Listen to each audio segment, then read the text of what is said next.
In this city, powerful men don't chase love. They protect bloodlines. Daniel Kim built his empire in silence. From glass towers downtown to the shadows at the docks. By 32, he controlled everything. But on a humid Tuesday night, the most feared man in the city walked into a small flower shop alone. Not for flowers. For a sonogram. Inside stood Sarah Lane, exhausted, stubborn, and fully aware of the life growing beneath her apron. She knew exactly who the father was. What she didn't know was that her sister had already sold that secret for $50,000. That was the night loyalty died. And the city began to shift. The heat in the floral district that night wasn't just weather. It was a stifling humidity that clung to the windows of the petal press until the glass went opaque with condensation, blurring the streetlights into glowing bruises. It was Tuesday, April 12th.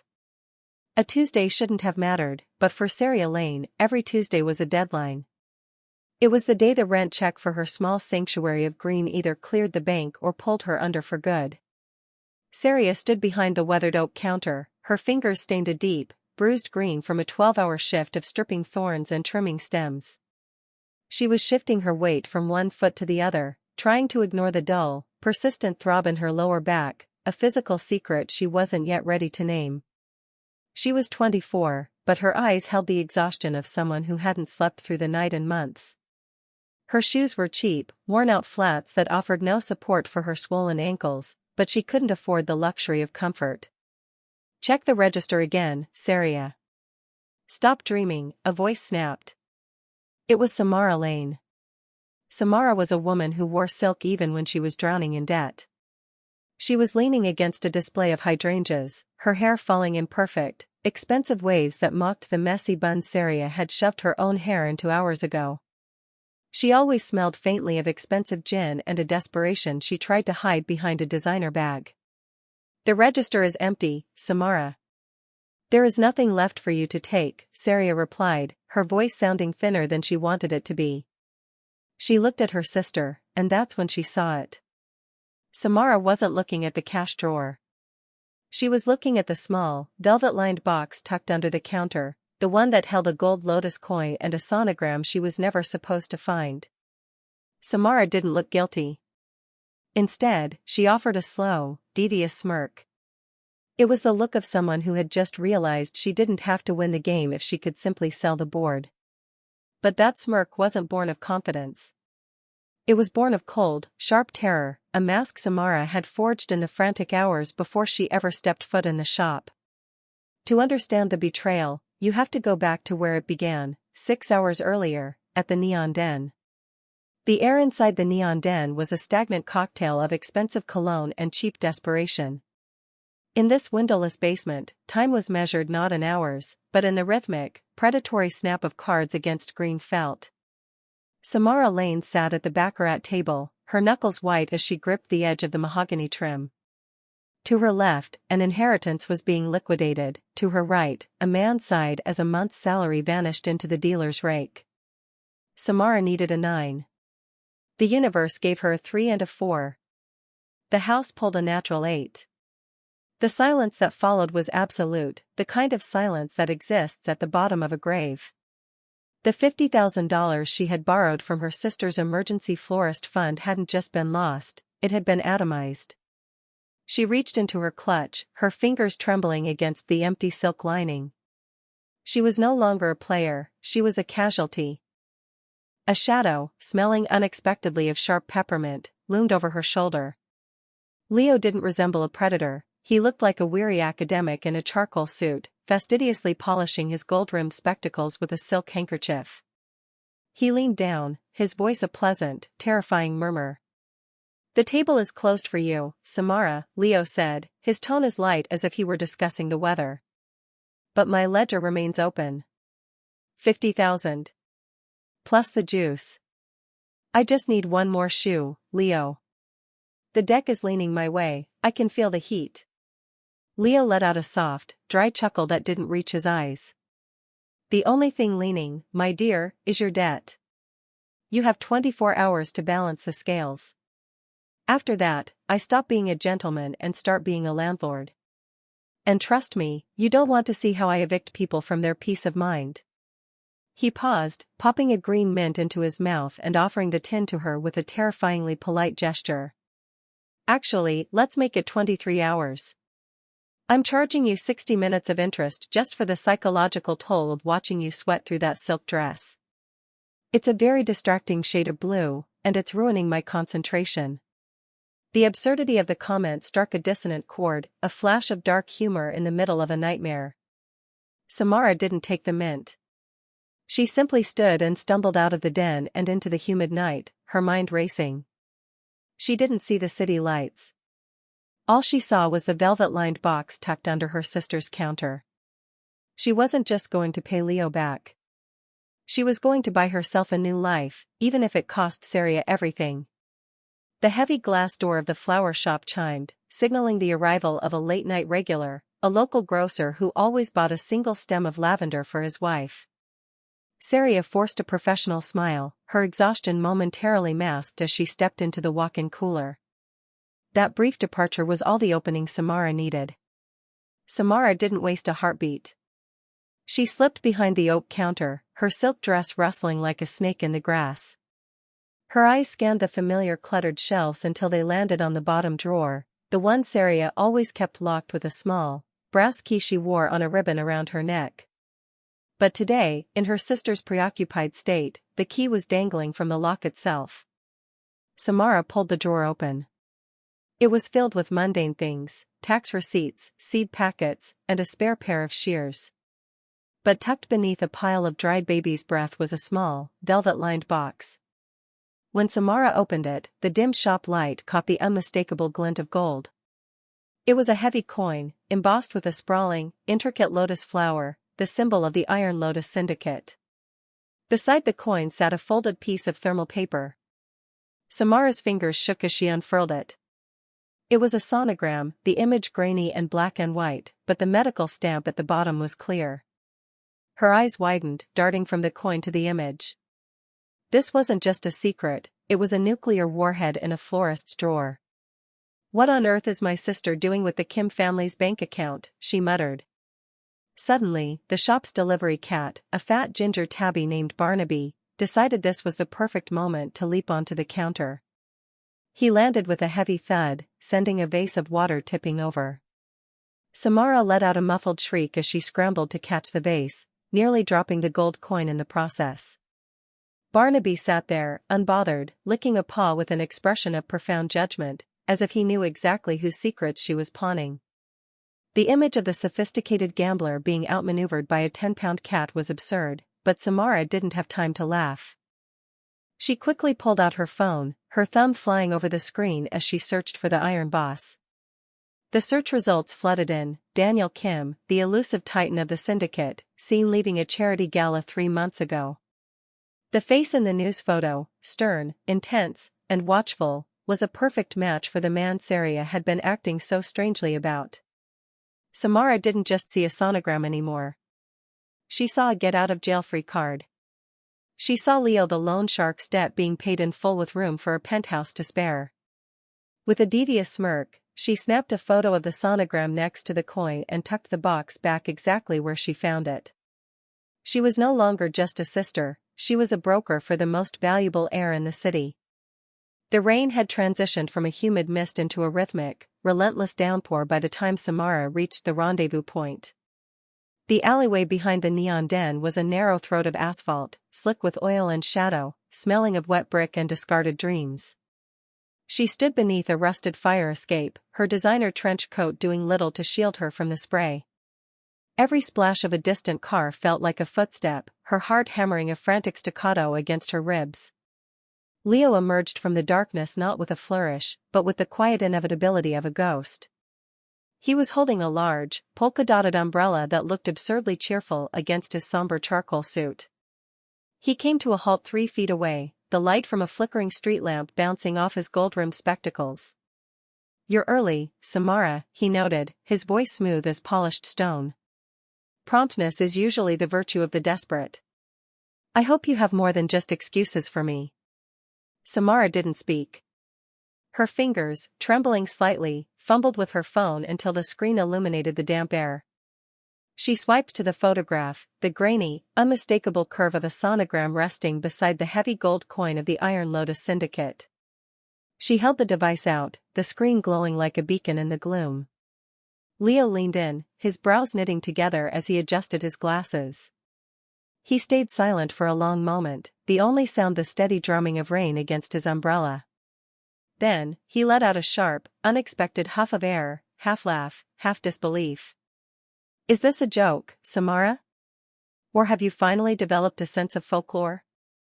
"It's no joke," she hissed, her eyes darting to the mouth of the alley. "That's Daniel Kim's emblem. And that's his heir. My sister has been hiding the Iron Boss's legacy in a drawer full of dried roses. This is the leverage you've been dreaming of." Leo reached out, his gloved fingers grazing the phone as he zoomed in on the lotus engraving.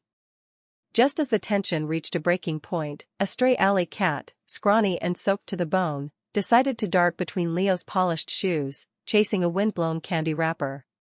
The sudden movement caused the formidable loan shark to jump, his polka-dotted umbrella tilting precariously and dumping a gallon of icy rainwater directly down the back of his expensive collar. Leo let out a strangled, undignified yelp, dancing a brief, frantic jig to shake the water from his neck. For a split second, the terrifying architect of death looked like nothing more than a wet, grumpy academic.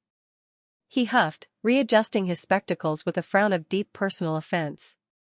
"That cat," Leo muttered, regaining his composure with a sharp tug at his lapels, "has a very poor sense of timing. Much like your sister." He looked back at the screen, his expression hardening into something predatory. Daniel Kim's blood. The Blue Dragons would pay a king's ransom just for the coordinates of that child. "Your debt is more than cleared, Samara. In fact, you've just become a very wealthy woman." He looked at her, his eyes cold. "But remember, once a secret is sold, it can never be bought back. You aren't just paying a debt, you're starting a war." The following morning, the atmosphere in the pedal press felt altered, as if the oxygen had been replaced by something heavy and static. Saria moved through her routine with a mechanical precision, but the usual solace she found in the floor was gone. It wasn't just the heat, it was the eyes. For the past hour, 3 men in charcoal suits had been loitering near the display of Icelandic poppies. They didn't look like grooms-to-be or apologetic husbands. They had the rigid posture of sentries and eyes that scanned the exits more often than the petals. Saria reached for a bunch of baby's breath, her hand trembling slightly. One of the men, a tall individual with a jagged scar running through his eyebrow, approached the counter. He didn't pick up a bouquet. Instead, he leaned over a vase of expensive white lilies, inhaling deeply before looking Saria directly in the eye. The silence stretched until it was agonizing. Just as Saria was about to ask if he needed help, the shop's delivery bell rang with a frantic jingle. A teenage courier stumbled in, balancing a tower of oversized soil bags that obscured his vision. He tripped over the man's polished leather shoe, sending a spray of damp potting soil directly onto the stranger's pristine trousers. The man with the scar looked down at his ruined suit, his terrifying persona momentarily evaporating into a look of sheer, helpless annoyance. He spent the next 30 seconds frantically flicking dirt off his leg with a silk pocket square, muttering about the cost of dry cleaning in this part of the city. The absurdity of the moment didn't ease Saria's nerves for long. The man looked back up, his expression hardening back into a mask of stone. "A delicate business, Ms. Lane," he said, his voice a low, sandpaper rasp. "Fragile things require specialized protection." He stepped closer, his gaze dropping pointedly to her midsection, which was barely hidden by the thick fabric of her floral apron. "Tell me, just for the sake of our inventory, how far along are you exactly, Ms. Lane?" The air in Saria's lungs vanished. The question wasn't an inquiry, it was a claim. He didn't wait for an answer, turning on his heel and signaling the others to leave. The shop felt colder the moment they stepped out, the chime of the door sounding like a funeral knell. Saria stood frozen, the scent of the lilies now smelling like a warning. They knew. The secret she had guarded with her life was no longer hers. Panic, cold and sharp, finally broke through Saria's shock. She didn't care about the spilled soil or the bewildered courier still apologizing in the corner. She bolted for the back of the shop, her heart thundering against her ribs like a trapped bird. She reached the bottom drawer of the oak counter and fumbled for the brass key around her neck. Her fingers were slick with sweat as she turned the lock. The drawer slid open with a hollow, mocking scrape. The pile of dried baby's breath had been disturbed. She reached beneath it, her breath hitching, but her hand met nothing but the cold, empty wood of the base. The velvet-lined box was gone. The gold coin, the sonogram, every piece of her secret life had been extracted like a tooth. Looking for this? Saria whirled around. Samara was standing in the doorway of the break room, leaning against the frame with an unnerving grace. She wasn't holding the box, but she was holding a new designer handbag that looked like it cost more than the shop's entire monthly turnover.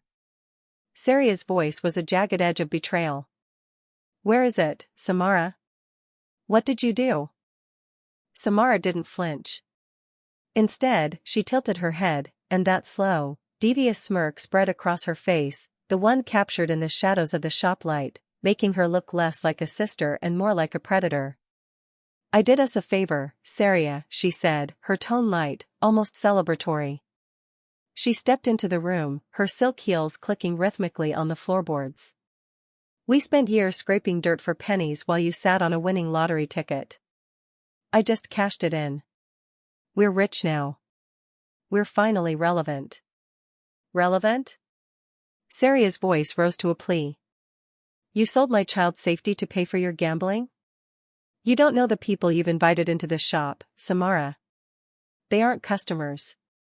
"I know exactly who I invited," Samara countered, her smirk deepening into a look of terrifying triumph. "I didn't just sell a secret, sis. I sold the location of the only thing Daniel Kim actually cares about. You should be thanking me. By tomorrow, we'll be living in a fortress, and you'll never have to touch a thorn again." She turned to leave, tossing her hair over her shoulder. "Pack a bag, Saria. The Iron Boss is coming, and he isn't coming to buy roses." The afternoon sun had barely begun to dip behind the city's skyline when the bells above the door didn't just chime, they rattled. 3 black SUVs decelerated in a synchronized sweep, mounting the curb with a blatant disregard for the law. These weren't the quiet observers from earlier, these were the Blue Dragons, Daniel Kim's most voracious competitors, and they didn't do discreet. 4 men in cobalt blue suits stepped into the shop, their presence instantly draining the warmth from the room. They moved with a practiced, military efficiency, fanning out to block every exit. One stood by the walk-in cooler, another by the delivery bay, and 2 more flanked the front door, their arms crossed over chests that looked like they were carved from granite. The customers who had been browsing for daisies scurried out like frightened mice, leaving Saria standing alone behind her counter, her heart hammering against her ribs. The leader of the group was a man named Victor, who possessed a smile that never quite reached his eyes. He walked through the shop, his fingers trailing over a display of delicate baby's breath with a touch that felt like a threat. He stopped at the counter and leaned in, the scent of his expensive, metallic cologne overpowering the lilies. "You have a very charming establishment, Ms. Lane," Victor said, his voice a smooth, dangerous baritone. "But I think we both know that you've outgrown the floral business. You've become a person of international interest." Before Saria could find her voice, a high-pitched, indignant squawk erupted from the back room. Barnaby, the shop's portly ginger tabby, had decided that the man blocking the delivery exit was in the way of his scheduled nap. With a surge of orange fur, the cat launched himself at the mercenary's leg, sinking his claws into the man's custom-tailored trousers. The hulking guard, who looked like he could bench press a sedan, let out a startled, falsetto eep, and began to hop on one foot, frantically trying to shake off 10 pounds of furious feline. Victor's stoic expression twitched with a flash of pure, unadulterated embarrassment for his subordinate, while Saria felt a hysterical laugh bubble in her throat that she desperately tried to swallow. The levity was short-lived. Victor turned his attention back to Saria, his eyes narrowing. A brave cat. Let's hope his owner is just as wise.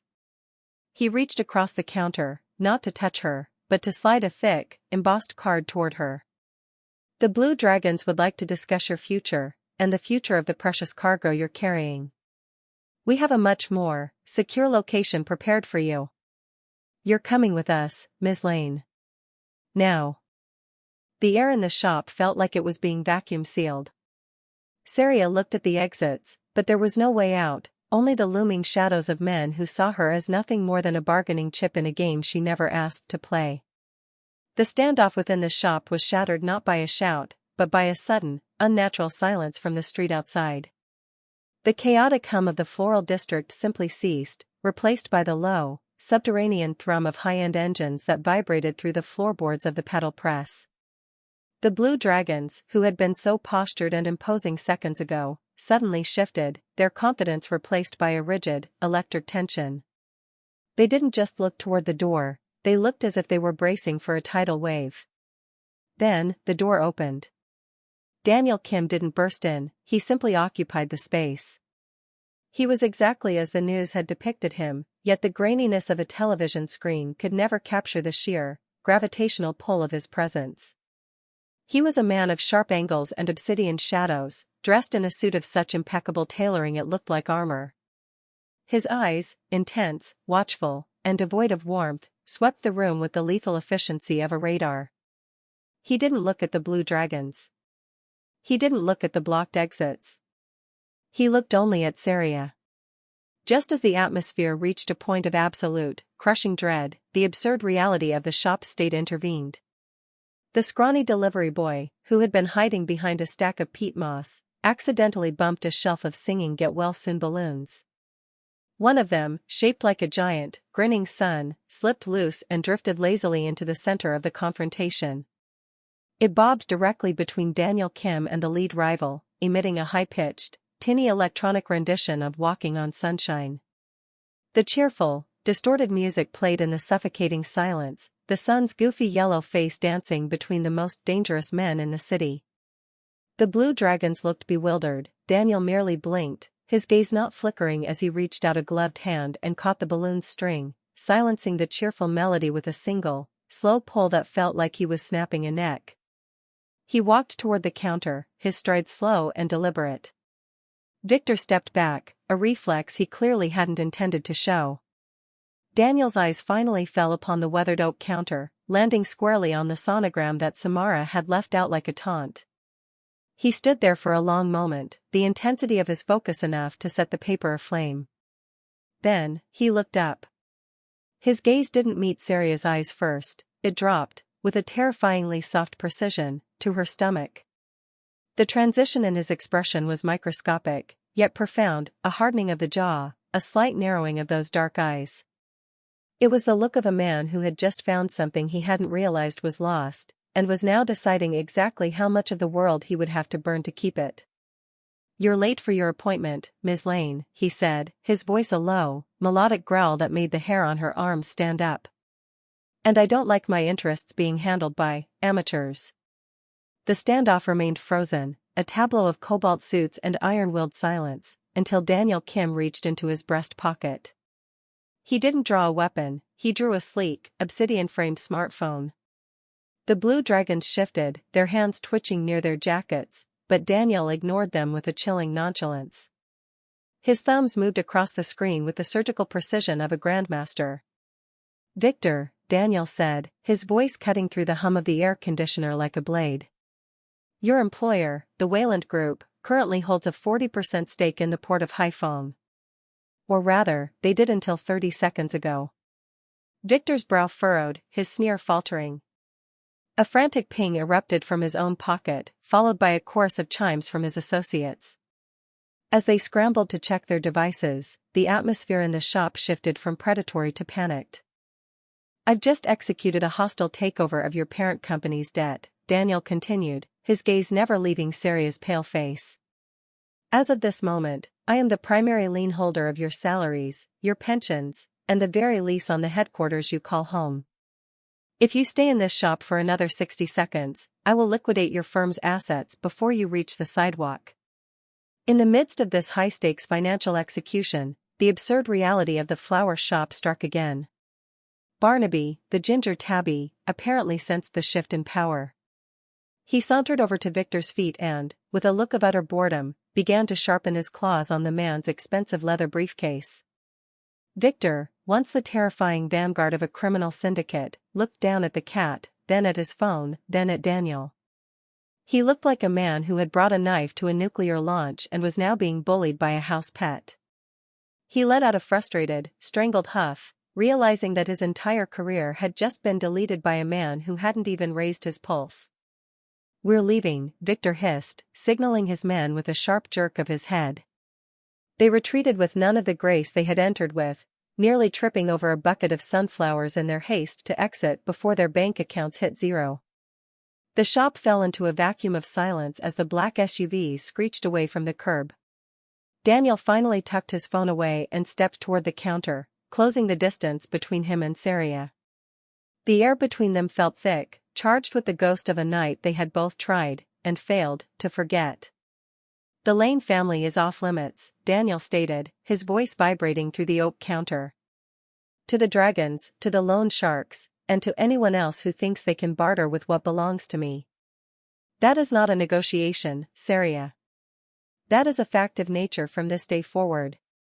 Forever." He reached out, his gloved hand hovering inches from hers. "Now, gather what you need. My car is waiting, and we have a very long conversation ahead of us regarding our shared future."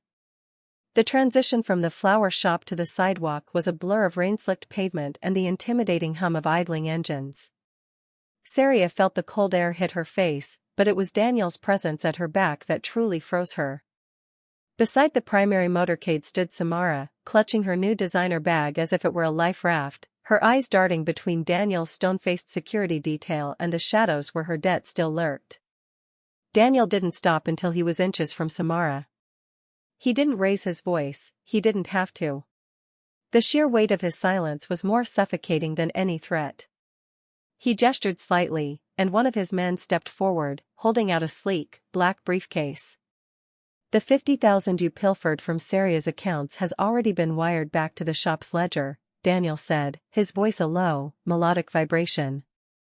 "As for the profit you expected from selling your sister's life to Leo, you will return every cent to him tonight. Personally. Under the supervision of my associates." Samara's face went ashen, the devious smirk she had worn all day finally collapsing into a mask of pure panic. "But Leo, he'll kill me if I show up with just the principal. He wants the information, he wants." "Leo wants to keep breathing," Daniel interrupted, his eyes flashing with a predatory light. "He has been informed that your debt is closed. You, however, are just beginning yours." He leaned in closer, and for a moment, the fearsome iron boss looked almost bored. "From this moment on, the hierarchy of the Lane family has been inverted. You will not be spending your days in casinos or boutiques. You will work for the pedal press. You will scrub the floors, you will strip the thorns, and you will answer to Saria for every penny and every second of your time." Just as Samara opened her mouth to protest, a massive, stern-faced guard named Miller, a man who looked like he had been forged in a furnace, stepped toward her. In his giant, scarred hand, he was gingerly holding Saria's floral-patterned lunch bag, which he had rescued from the counter. A small, bright pink thermos poked out of the top. The sight of this mountain of a man carefully cradling a world's best florist bag while staring Samara down was so absurd that a stray, hysterical giggle escaped Saria's throat. Miller didn't blink, he simply adjusted the pink thermos with a gloved finger, looking ready to defend the ham sandwich inside with his life. "Miller and his team will monitor your progress 24 hours a day," Daniel continued, ignoring the lunch bag entirely. "If you so much as look at a deck of cards or a velvet box that doesn't belong to you, I will personally ensure your retirement is as long as it is impoverished. Do you understand, Samara?" Samara nodded frantically, her silk shoulders slumped in total defeat. She looked at Saria, then at the pink lunch bag in the giant's hand, and realized her reign of terror had ended in a flurry of flower petals and constant surveillance. Daniel turned back to Saria, his expression softening by a fraction of a degree. "She is handled," he murmured, opening the door to the lead car. Now, let's go home. We have a future to secure. Saria looked at the open car door, then back at the shop she had spent years building. Her heart was a riot of conflicting memories, the man who used to read poetry to her in the park, and the man who now commanded armies with a smartphone. I'm not going because I'm afraid of you, Daniel, Saria said, her voice steady despite the chaos. And I'm not going because I've forgiven you for choosing the syndicate over us 6 months ago. Daniel paused, his hand on the doorframe. For a fleeting second, the Iron Boss mask slipped, revealing a glimpse of the man who had once promised her the world. I know, he murmured, his voice dropping to a frequency only she could hear. You're going because the world found out who the father is. And in my world, the only thing more dangerous than being my enemy is being my family.